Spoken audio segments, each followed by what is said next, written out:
Halo semuanya, apa kabar? Di tengah dunia yang rasanya makin gak bisa ditebak ini, ada satu hal yang kita semua carikan, rasa aman. Nah, hari ini saya mau cerita sedikit soal perjalanan saya membangun masa depan finansial yang lebih kokoh.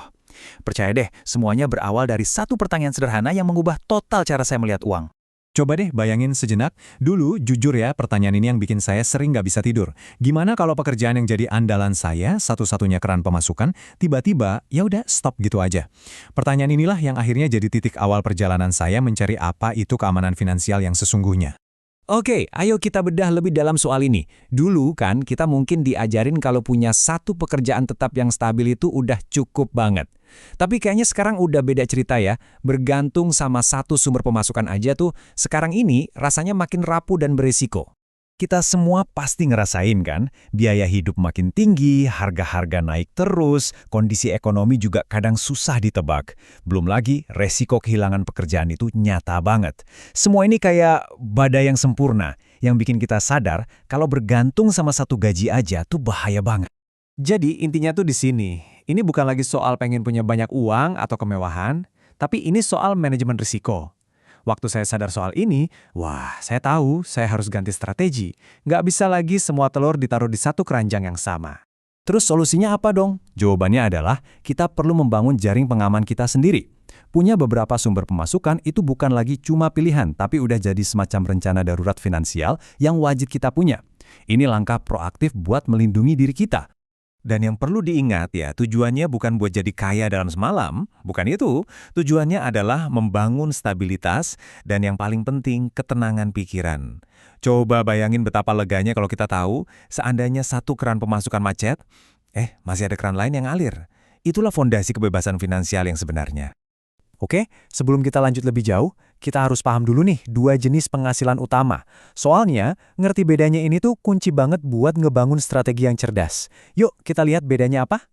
Nah, ini dia, gampangnya gini. Penghasilan aktif, kayak gaji saya dulu, itu bakal berhenti kalau saya juga berhenti kerja. Tapi kalau penghasilan pasif, ini ibarat kita nanam pohon uang. Memang butuh waktu buat tumbuh, tapi begitu berbuah, dia bisa terus ngasilin, bahkan pas kita lagi tidur.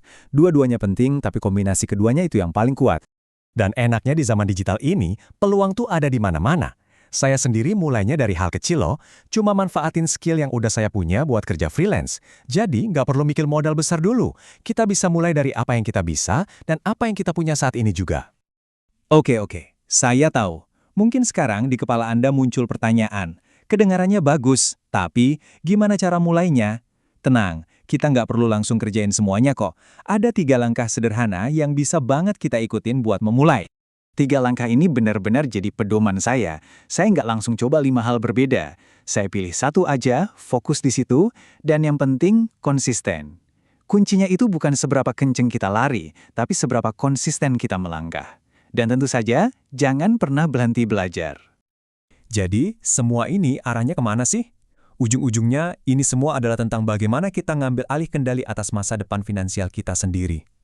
Ini soal mengubah pola pikir, dari yang tadinya cuma sekedar bertahan hidup, jadi membangun kehidupan yang lebih aman dan berdaya. Saya suka banget kutipan ini karena ini bener banget. Ini negasin lagi kalau kitalah arsitek dari keuangan kita sendiri. Setiap langkah kecil yang kita ambil hari ini, sekecil apapun itu, adalah batu bata yang sedang kita susun untuk membangun benteng keamanan kita di masa depan. Nah, saya mau tutup obrolan kita dengan pertanyaan yang sama seperti yang pernah saya hadapi dulu. Setelah kita bahas semua ini, apakah risiko bergantung pada satu sumber pemasukan aja masih sepadan? Pilihannya ada di tangan Anda, dan langkah pertama itu bisa dimulai ya hari ini juga.